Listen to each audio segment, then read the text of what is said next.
Kumusta mga kaibigan sa channel ng Velors? Ngayon, ipapakita ko kung paano ayusin ang error na hindi magawa ang account sa oras na ito. Apple ID account sa iPhone o iPad. Para dito, kailangan mo nang suriin ang Apple server status. Siguraduhin tingnan ang Apple Support System status. Ngayon, gumagana ng maayos ang lahat, ibig sabihin ang problema ay nasa atin.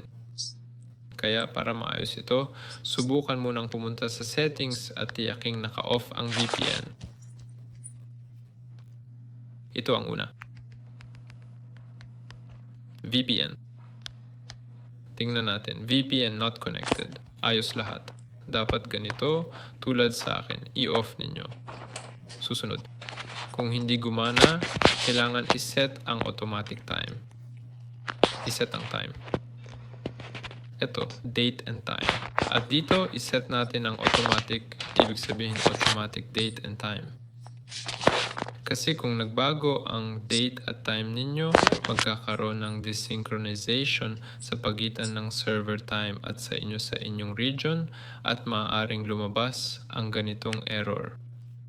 Kung hindi gumana, subukan tingnan kung may available na update. Pumunta sa General, piliin System Update at tingnan kung may mga update. Mukhang may update ako ngayon, matagal kasi yung pag-check. Lilipat muna ako sa mobile data, baka mas mabilis. Basta tingnan nyo kung may update kayo.